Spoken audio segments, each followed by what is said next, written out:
I think like fighting is the best example of operating a high performance level. So you guys are like extremely like lucky to have Derek bringing these people in here to talk about high performance because if you get fired, you know, from your job, you can go work to get another job, right? And high performance in fighting is that, especially in the UFC, if you don't operate in the best of your ability, you might get killed in there. Like literally, you sign a contract. Like I'm okay if I die in there, because you can. If you're not prepared, you might die. What else does it say on the contract? That you can lose a leg or arm or die in there, and Might lose your eye, why? might have irreparable brain damage, might lose a limb or And it's your choice to step in there. Like they have nothing to do with that. You literally sign that contract. We were reading the other day together. Like you sign that contract. So, like if you don't operate in the best of your ability in fighting, you might die or lose an eye or lose a leg in there, right? And if you look at fighters like operating that level of performance and understanding failing and understanding hard work and understanding smart work, intelligent work, and understanding working with 5 to 10 different coaches, right? Because when you go to fight in a UFC, you have four, like if you fight for the title, you have 4 people right there with you, and then 10 others helping you with everything that is happening in your life. And you are one person, right? So like this is the highest level of performance, like the most primitive, crazy sport you there that there is out there today is MMA, right? And if you don't do everything right when it comes to sleep, eating, the people you're hanging out with, the people you're training with, the coaches you have, you're gonna get up in there. And even worse, you might never make it. Like so many good fighters can never make it to the UFC because it's that hard. Like you have to operate in a crazy high performance level in there. So when you see fighters that got to that high level in there telling you that this is what you have to do to be a high performer in life, and you don't go do the thing, it's kind of dumb. It's kind of dumb because you can learn a lot from business people, from other professional athletes, but when it comes to fighting, like that shit is crazy. And you guys see fighters here over and over telling you what do you need to do in order to go really achieve shit. And I don't know how I don't know yet how Derek built that personality of just going and working hard to go get things. And but that's very hard to build. Like not a lot of people are built like that. And you build yourself like that. I built that personality fighting and chasing greatness and leaving my hometown at a very young age and deciding to be the big girl of the family. That's how I built that. Um, and in every time I failed in my life, I chose to look at the opportunity for something else where I could keep growing. You know, I had so many setbacks. Knee surgeries. I was in the gym doing upper body during my knee surgeries, not home crying and being sad about having surgery and not being able to run or kick or do the things you do with your legs, right? I had 1 year off before I made it to the UFC. I had like a pretty serious injury, and I had 1 year off for training, and I went and worked and studied and pushed harder in my law degree and finished my college, and that's it. Had a really bad concussion in my last year of fighting. It's like, what can I do here? I went and got the best coaching certifications in the business. And I was like, I'm going to go learn how to coach people. I don't want to just be a frustrated, depressed fighter that retired from fighting and now don't do nothing, right? So to your point, when you choose to live your life just looking for the best opportunities out of like the shitty situation you're in, you're always gonna win. You're always gonna, and that's a decision you make. Because if you decide to live your life that way, you have the compound effect of making that decision over and over. At one time when I was 19, 20 years old was an injury that kept me off for a year. Then knee surgeries that kept me off for you know a couple months, close to a year again. And then later in life, now I'm retired from fighting. What am I gonna do? I'm always looking for the best out of the shitty situations I'm in. And everybody that ever achieved anything good in life, think like that and close that gap between like when the shitty thing shows up to moving on to the next thing. I've seen Derek receiving bad news and moving on like that in like 1 hour. Some people take a month. Like the fastest you move on from a shitty position, from a shitty situation, the more successful you're gonna be. Because next day, if by the same day or next day you're already working on the next thing, you're winning. You're winning.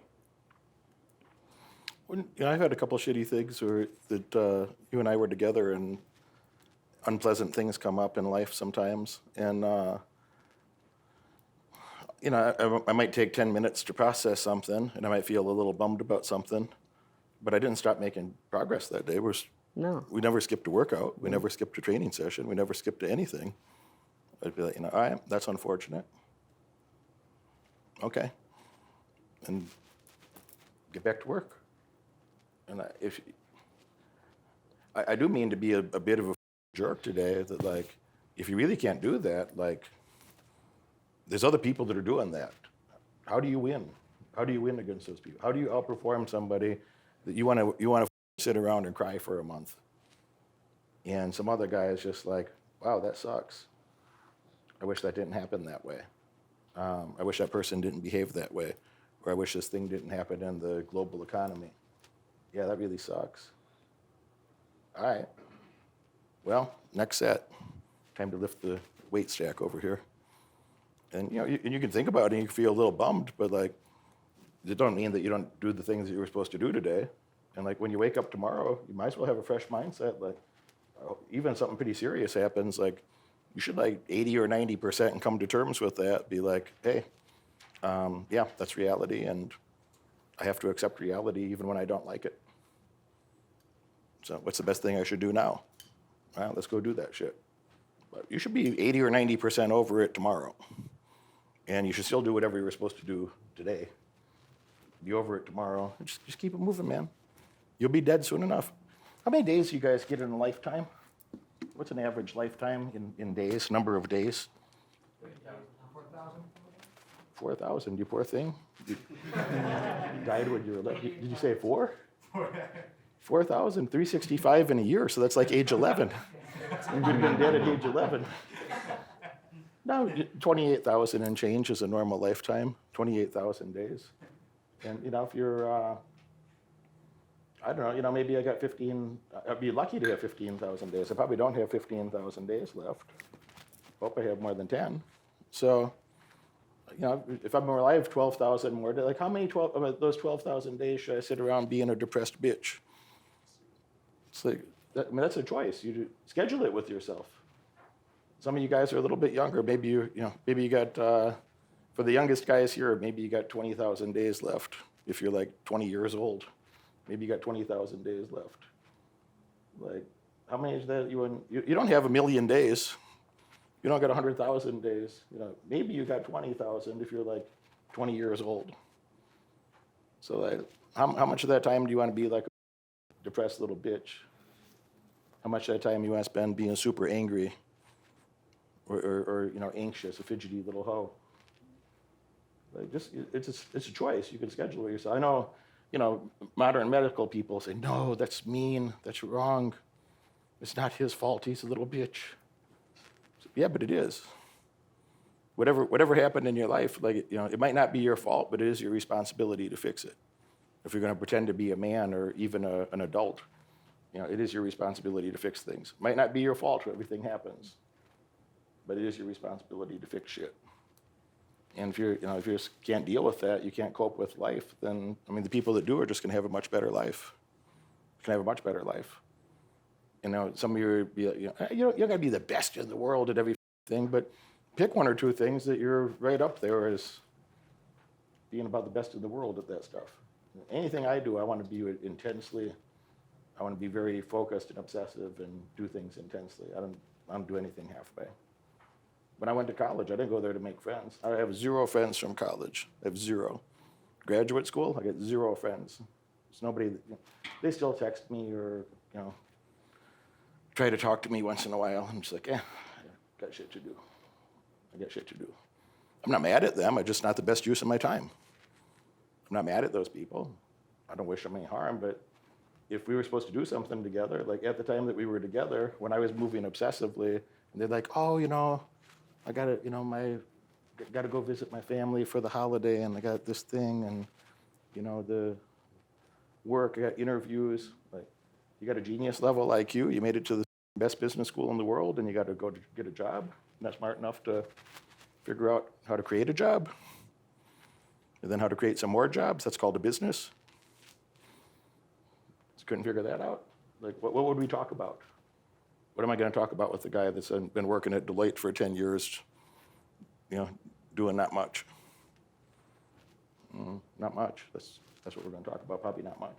So, think about that. Of like, I didn't go to those places to make friends. I don't have any accidental friends. You have a lot of accidental friends, just random people you spend time with. Me too. When I say that, I see the look on people's faces sometimes, and I have 0 accidental friends. So anybody that I spend time with is very purposeful.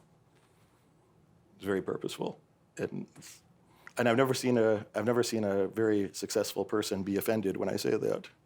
It's only underperformers that are offended when you say that. It's only underperformers. They know that they're not going to hold themselves to that standard, but they'd like you to slow down and, do the work for them or something. Do their work too. So, don't have accidental friends. Don't spend time with people just because. Like, don't spend time with your family just because. Just compound the gains. Compound the gains. Compound the. Believe me, your family will come to you later and ask you for a loan. Your family is still. They're still going to want things from you. They'll be resentful in the short term, but after you actually create something resembling success, they're going to be happy to brag about that. Oh, that's my brother, that's my son. They're going to be happy to brag about you, and they won't forget to ask you for something. They'll remember to ask you for something, I promise. How many of you already have family members asking you for money or something? Yeah. The rest of you will, I promise. If you go do stuff, it's like, that's how it's going to be. That's how it's going to be. I told my dad, I gave him a gift at one time, and I told him, don't ever ask me for anything ever again. Nothing. Never ask me for anything ever again. We could spend social time together, but never ask me to do you a favor, never ask me for $1, never ask me for anything ever. I think after that, that's about 4 years ago. I think we've talked like 3 times since then, one time recently. So in 4 years, he reached out to me like twice after that because he can't get anything new. And he knows he's not going to get anything new. And you don't even hear me talk bad about my dad. You hear me talk bad about my mom. So, yeah, don't get distracted with nonsense. Like, you got to compound the winning. You got to compound the winning. And those people are still going to be, they're going to be happy to get something from you later. What are you thinking about? What's on that list? Bullet points. You watch this video all the way through, and that tells me you're dedicated to learning more and earning far above average outcomes in your life. Congratulations for that. But now it's time to take action. If you could have earned those results by yourself, you would have done it already.